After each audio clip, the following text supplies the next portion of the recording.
Hello guys, this is Sharif Saeed. Today is the second part of our four-part series on investigation. Thank you very much for participation.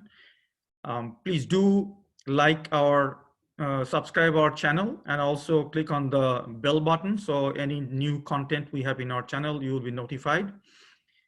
Do share your comments about this presentation. Also, if you would like to see some other presentation or any other topic that you want us to discuss in the future, please do let us know. We do appreciate your comments and feedback, and so we can improve our presentation. Okay, we'll start the presentation now. Again, today's discussion is about investigation of concealment. See, we talked about it. For any fraud to happen, there will be three acts or opportunity for three things to happen. One is opportunity for theft, opportunity for concealment, and the opportunity for conversion. If you're not able to conceal, you will not do the fraud. If you're not able to convert, that can benefit you, you will not do the fraud. That's usually the case in most circumstances. Today, we will learn about concealment investigation methods and how they are related to fraud, understand the value of documents and electronic records in a fraud investigation, list the different methods of obtaining documentary evidence, understand how to perform discovery sampling to obtain documentary evidence, explain how to obtain hard to get documentary evidence. So most of the discussion today will be about documentary evidence. Okay. And it's very, very critical. Yesterday we talked about some part of it, but not all that detail. But today's discussion will be very much into detail about documentary evidence, because when you are looking for concealment, you're looking for documentary evidence. That's how you're going to try to conceal your act. Concealment. For any fraud to happen, as we said, you have to have the opportunity to conceal your fraud. That is covering their tracks, obscuring evidence, and removing red flags where possible. This thing they will try to do so that nobody knows what is happening, or at least they know it can delay the discovery. Accomplished by manipulating documentary evidence. So these three items, like covering tracks, obscuring evidence, removing red flags, these will be done by manipulating documentary evidence. That's usually the way they do it. For an electronic perspective, concealment can also be accomplished by modifying or deleting records in corporate database. People will try to delete the file, they will try to delete the email, they will try to delete the log. These are the approach they will take. But we'll discuss in detail later on that even they do this, there will be track that can be discovered later on. Aspects of documentary evidence. See, witness, when you interrogate them or interview them, they may say, well, I forgot, I don't remember. Or in America, they will say, I invoke the fifth. That is, under the US Constitution, a person cannot be compelled to testify against their own act that will incriminate them in a particular situation. But documents, they don't lie. A forged signature will not lie. 100 times you review it, it will come as a forged signature. So documents don't forget. They can be cross-examined. So you cannot question a document. It cannot be confused by attorneys. But when you are in the witness stand, the attorney can ask you question. They can trick you to say something that is not true. They can manipulate you many ways. The good attorneys, they do that. Documents don't commit perjury. That means they don't make false statement. They never tell inconsistent stories on two different occasions. The same document, if you examine twice and two different times, the same conclusion you'll come up with. So these are the advantage of documentary evidence. So that's also give us criticality, the importance of examining a document. We'll discuss it in detail later on. One good example, in America, when a check is processed, by looking at the check, you can find several critical information about the transaction. Okay, one is on the left-hand corner, usually we have the name and address of the person who has written the check. Then on the right-hand side, see the bank number, see this number, and the Federal Reserve District where it is processed, okay? You have the date of the transaction, the signature, you have the bank routing number, this is the bank account number, and on the back of the check, you will have these marks. These are more or less consistent in America. In some other countries, you will, as I said, wherever you operate, every country has its own way of documenting certain things. So even if you are in Thailand or Bangladesh or Singapore, if you look at the cancel check, you will see some of these evidence. There are some of the stamps that will tell you who processed the transaction, how it was processed, where it was processed. So in this case, in America, if you see this number, that will be there. That will show the which teller processed the check, cash paid, the transaction number, the branch number. See, all these evidence is there. So once you have a check that has been forged and it comes to you, you can basically pinpoint who did it, when it was done, who processed it, from where it was processed. From there, like teller ID, you can figure out there's a camera on top of the teller also. So if you want to know who handed the check, you can basically look at the timestamp and get the video and find out who handed the check to the teller. So all this detailed information is available in a document. This is just an example. Every document is like that. In my case, I have seen that we were reviewing petty cash reimbursement receipts. And from there, we were able to find out the transactions was fraudulent. Because, for example, we got we noticed that all the petty cash receipts were handwritten. There's no machine mark on it. That is very unusual. Nowadays, everybody's using computer or the cash machine. So handwritten invoice is very unusual. So we went back to the vendor and asked for their copy of the same invoice. And we found it to be blank. So we knew, and when we interrogated them, they basically admitted that, yes, your people came to us and asked for blank receipts, and we gave them the blank receipts. So we knew that it was forged, and it was traced to one of the guy who was doing the petty cash reimbursement. It was his handwriting. So document, whatever document we have to really follow it closely and examine it closely. Now, when you get a document, there are certain conditions we have to maintain. Remember one thing about investigation. No matter what investigation you do, which country you do the investigation, the standard of the investigation process, as if like you're going to take it to the court. Do not forget that, do not assume, well, oh, it's only internal document, it will never go to the court, and so I can be sloppy. Do not assume that. You have to assume that whatever work you're doing, at one point in time, it may end up in court. So you have to be prepared for that. So all the evidence collection, all the steps you do in an investigation has the highest standard of quality you have to maintain. That is, you have to be ready to defend it in the court of law. Though most cases, it will not end up in the court of law.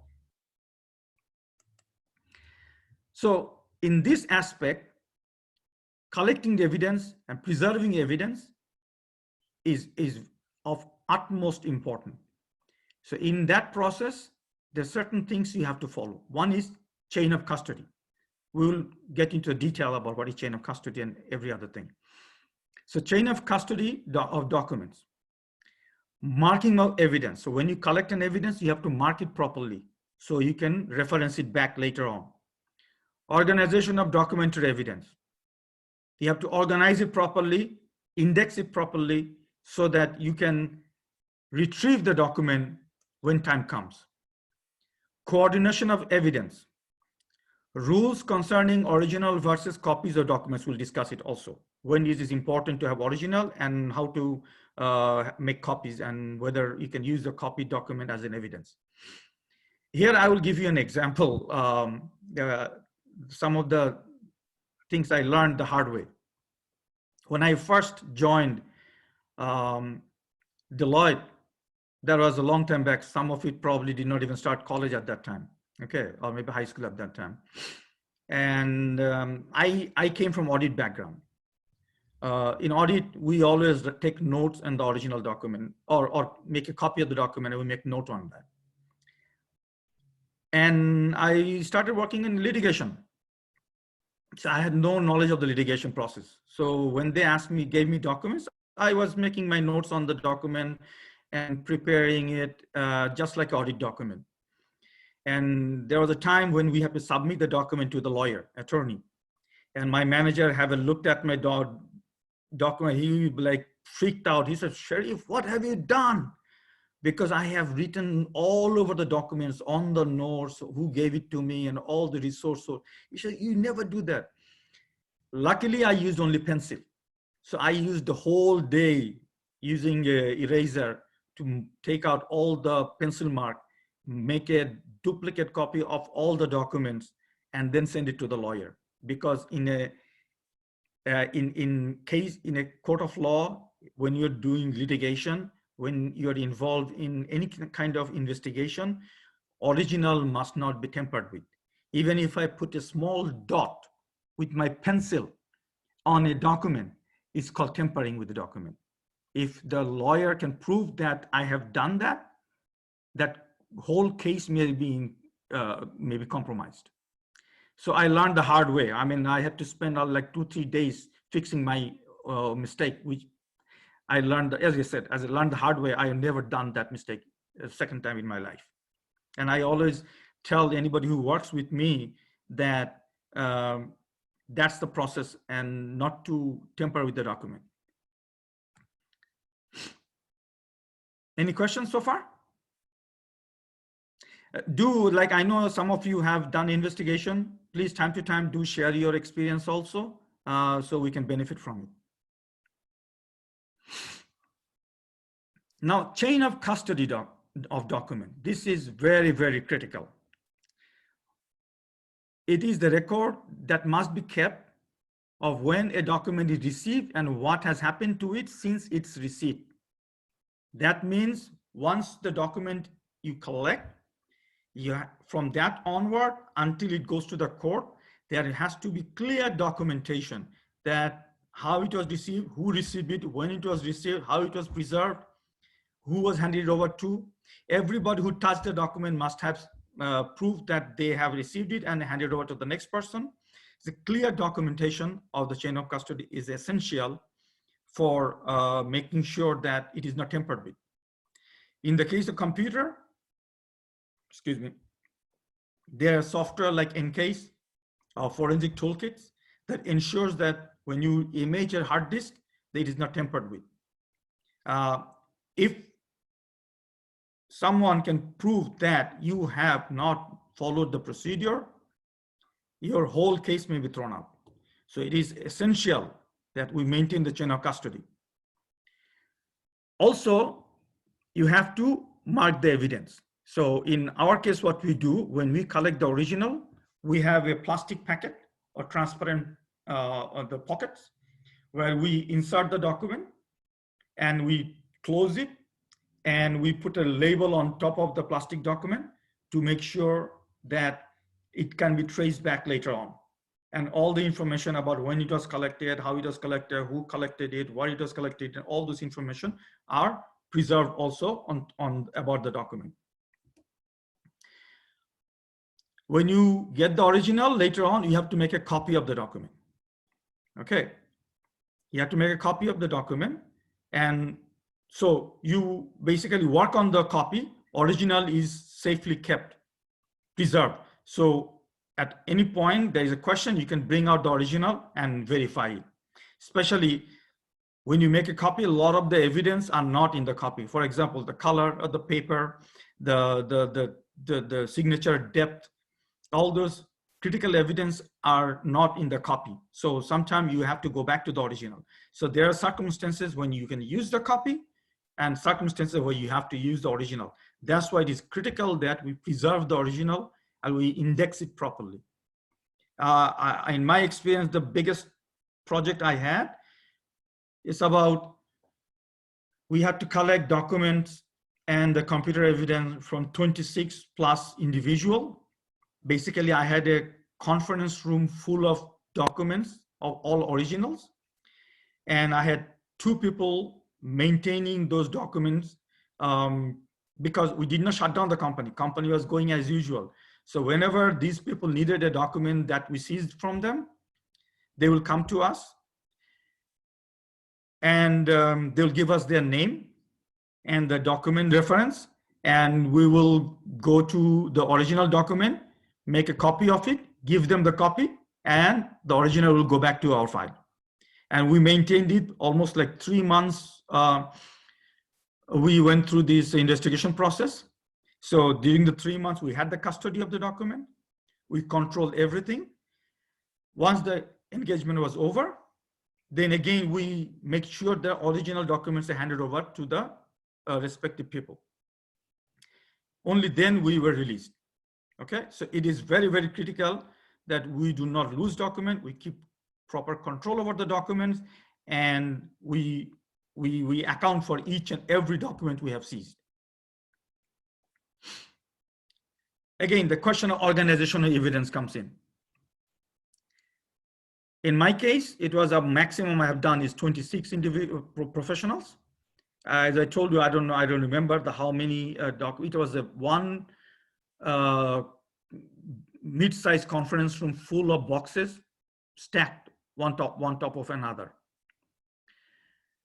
An organization document is an essential. As I told you, if somebody comes in and asks for a document, we have to be able to trace that document and give it back to them.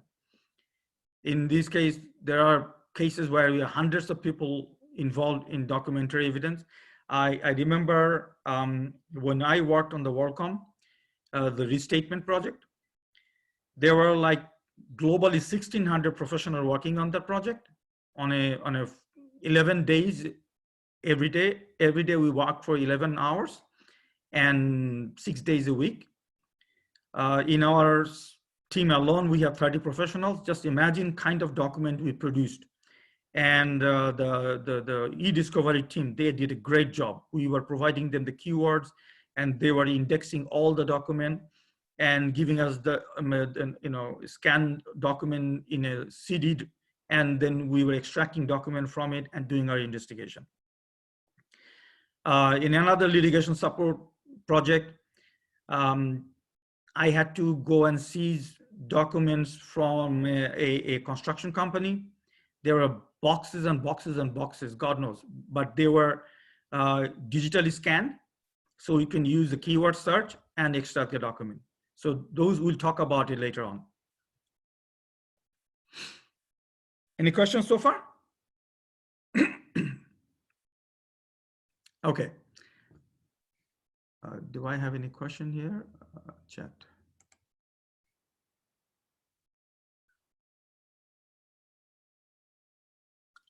Okay, there's one or two questions here. Yeah, we can also scan document for our working paper. That's true. Okay. Again, the original document has to be preserved. The scanned document, or if you take a picture of the document with your phone, it's equivalent to copying the document.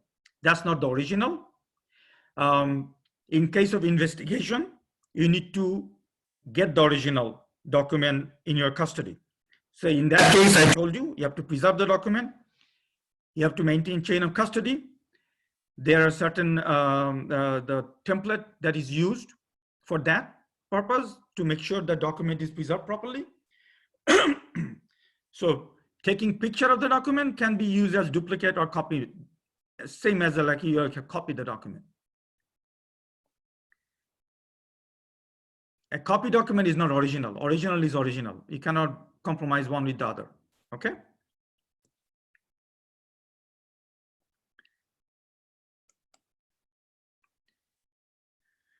Okay. In large cases, it is not uncommon to have electronic files of all deposition and other testimony for all exhibits with the testimony. I have worked with some large law firms in America. Believe me, it is until you see it, you will not believe it. How much document they scan and they provide you access through electronic database. The bigger firms, they use the professional software. So no matter where you work, you can access it through cloud. Of course, FBI has a very sophisticated document conversion lab. So it saves incredible amount of time and space because you don't have to carry boxes and boxes of documents with you, that like what we did in one of the cases. We simply did not have time to scan those documents. We seized it. But they told you in one of the cases, no, in many of the cases in America I worked on, the law firms facilitated the scanning all the documents. So we basically went to the client, identified the documents that we need. We gave it back to the law firm, and they scanned it and provided it to us through cloud system. So we can access it and review the document. The electronic database, the advantage is they're indexed properly, so we can do keyword search. In case you do have it in physical form, it's not that easy to do that. And nowadays it's becoming much more sophisticated. They are OCR done at a higher level. Earlier, OCR was not that effective, but nowadays the technology is so good. No matter what kind of handwriting you have, 99% of it will be captured through the scanning system.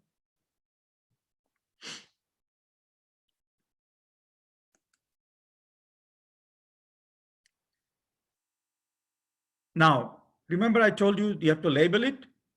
So when you collect a document, you have to have some of the information listed below. Like you have to have the date of the document when you collect the document, source of the document, where you collected it from,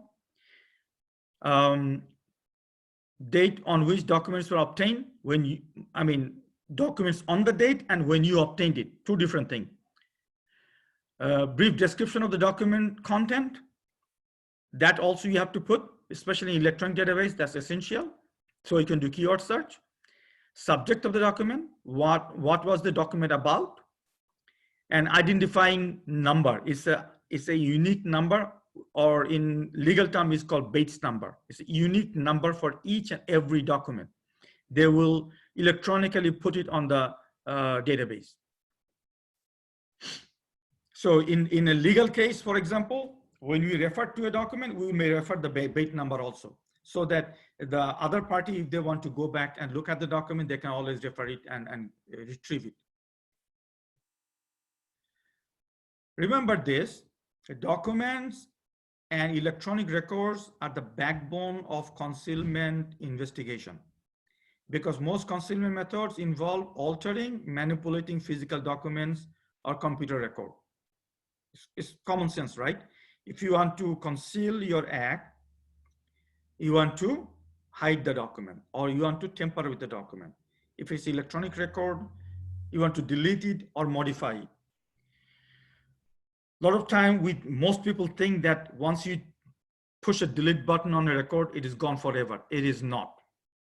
Some people are a little sophisticated. What they do, they will use the special software to delete it permanently. So there is no trace available. In some cases that can be also retrieved, but those requires very sophisticated software.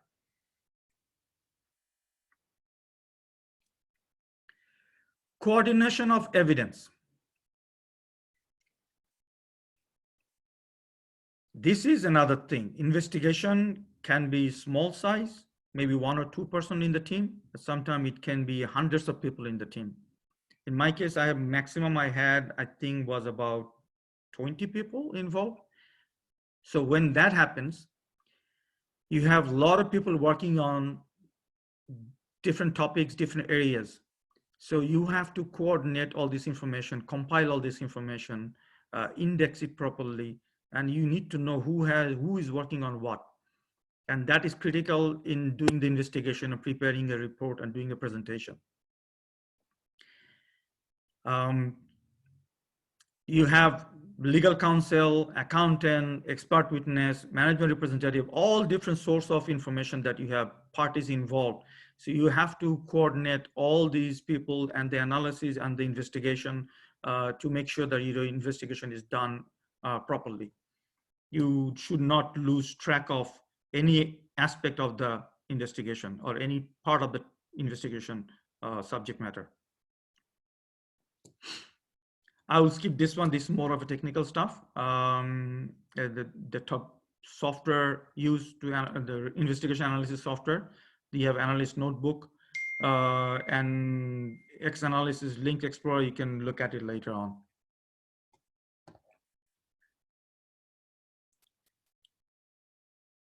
One second. I think I have a question here.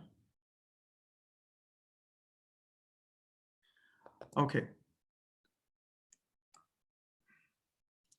Now, we talked about original document versus photocopies. Always in investigation, original documents are preferred, but when you are distributing documents among multiple parties, of course, you cannot give them the original.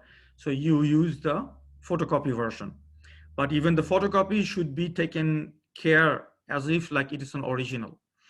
You have to make sure that you have no extra mark on the photocopies, no extra note on the photocopies. You have to preserve the photocopies as if it was in the original, as much as possible. In certain jurisdiction, only 4 situation permits photocopies, and we'll talk about the 4 situation in the next slide. Any questions so far? Okay. Excuse me. So the 4 situation that allows for photocopies to be used, when the original document has been lost or destroyed without the intent or fault of the party seeking to introduce the secondary evidence. That is, you don't have the original document, you have lost that was not of your fault, but you have a copy of the original, so you can use it as secondary evidence, but you have to mention it that way. I have a case when the original was lost because they were moving from one office to another and the boxes were lost. Instead of admitting that they don't have the originals, these guys got creative. They made copy of the original. They used the copy to create the original again and presented it to us, and we found it out because there are a lot of inconsistency in the document with the actual document. The timestamp was not there. Many other documents information were not there, and that was purely fraud. That's misleading. And at the end, action was taken to remove the person, let the person go.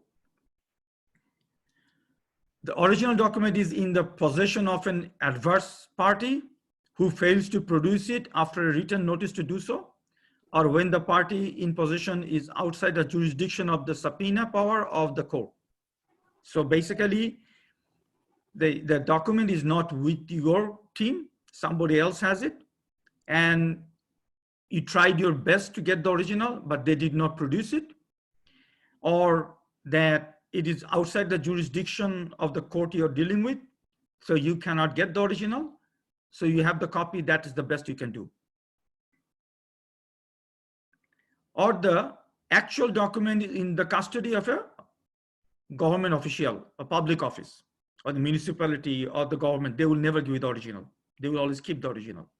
That's the rule, unless they are the one who's producing it. And original documents are it's a lot of documents to permit careful examination, and a summary of the content is acceptable. So the document itself is, there's so many documents involved that it is not practical to produce all of it. So you create a summary of the document and have it presented with that instead of the original. Any question here?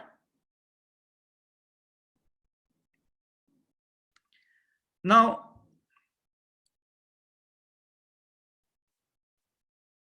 how to obtain documentary evidence?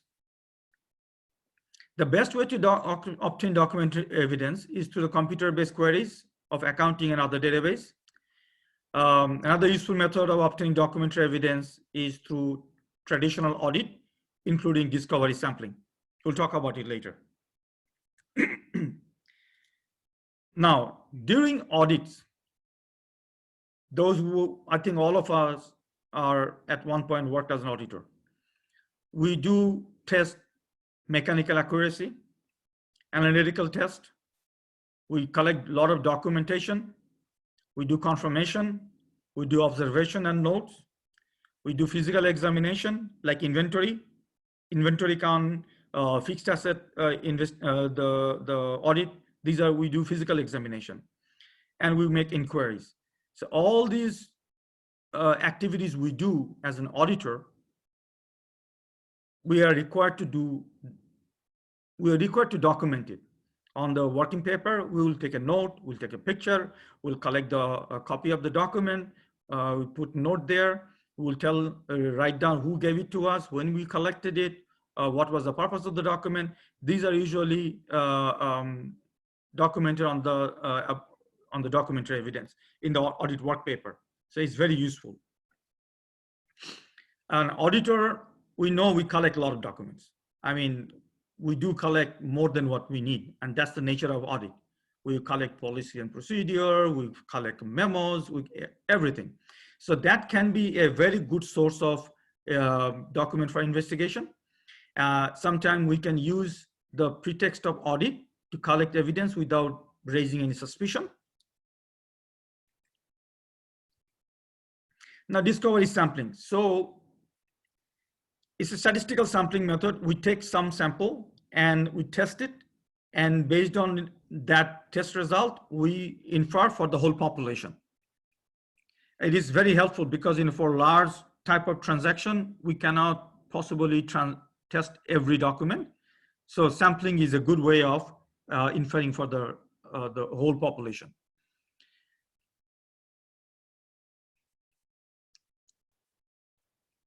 Documentation of discovery sampling. The investigator should document the method used for determining sample size and the method used for selecting the sample.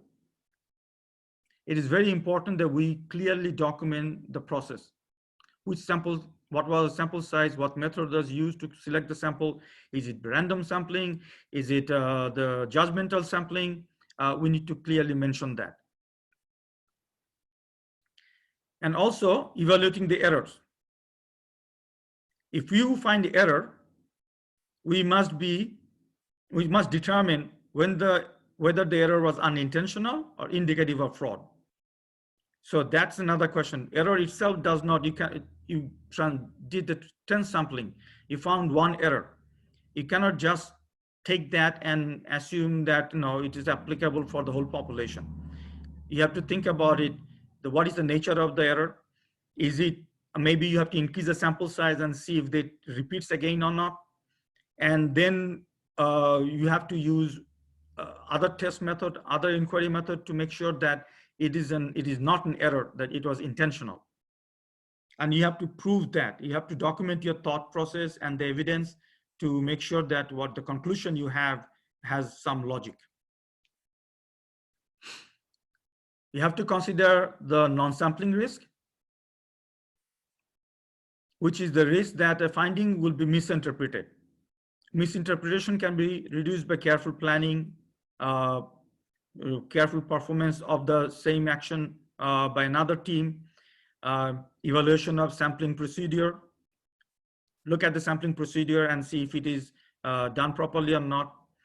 I have cases where one team made a mistake.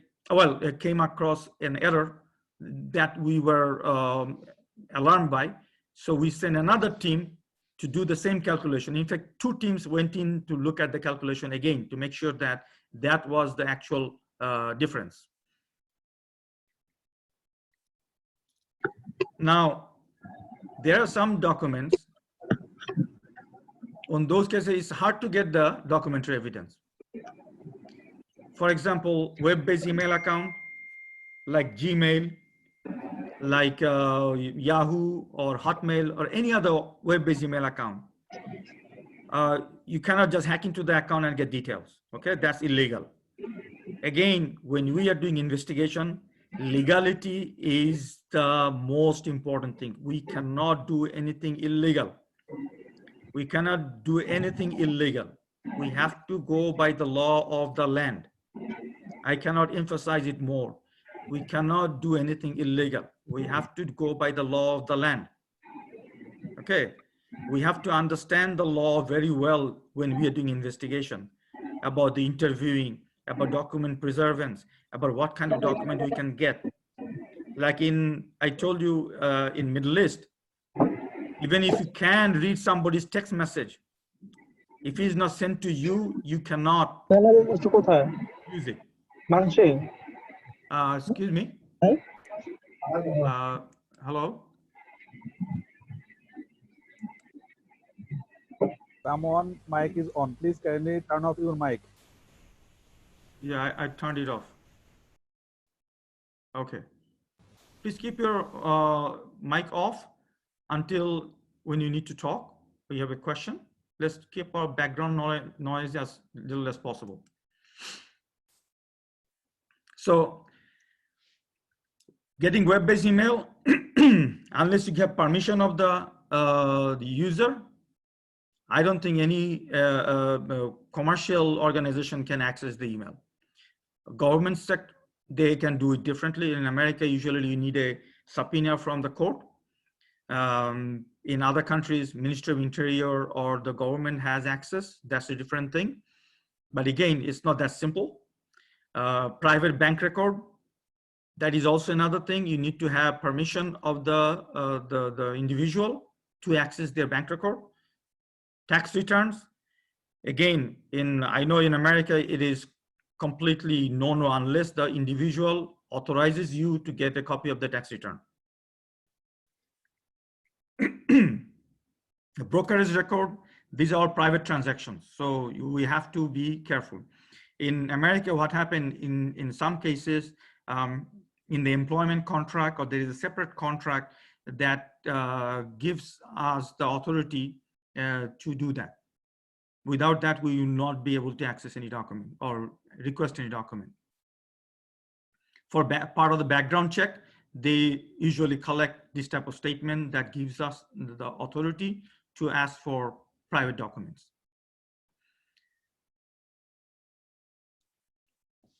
How to get documentary evidence? Again, I told you there are three ways you can get it. One is subpoena from the court, a search warrant that is authorized by a judge, and voluntary consent, that you go to the subject and ask for his permission. And he will give you a signed authority to access the document. It could be credit history, it could be their private bank statement, whatever it is. Here is an example of customary authorization to access financial records. This type of voluntary consent is applicable no matter which country. If any country, I think if you get a consent, a written consent, more or less you should be able to get that and pass it through the court of law.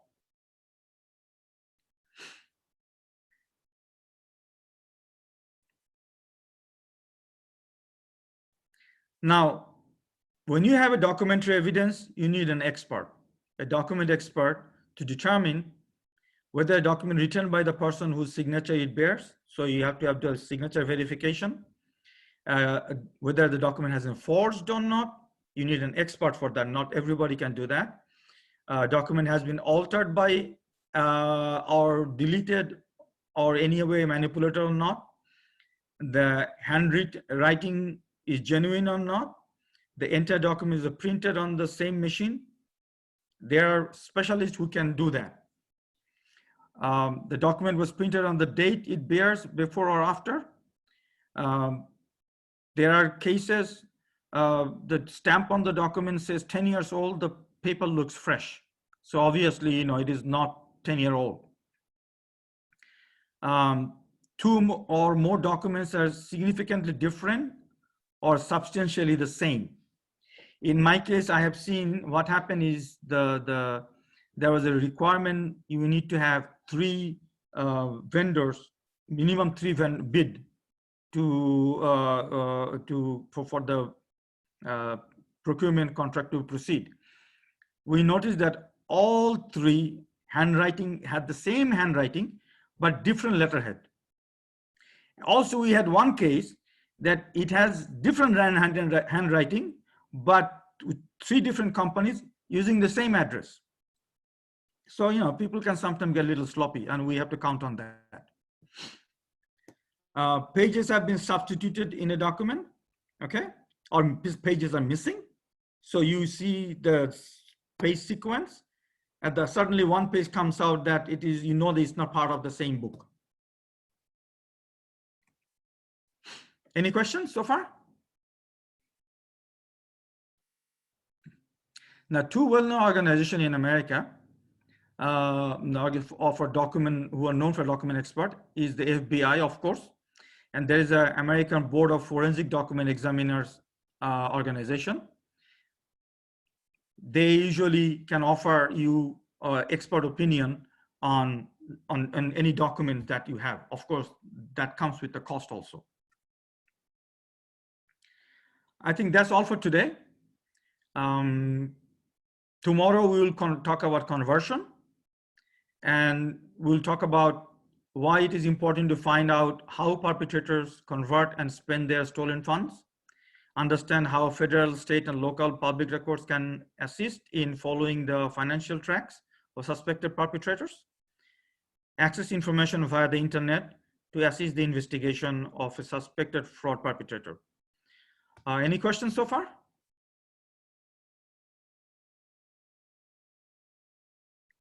Okay.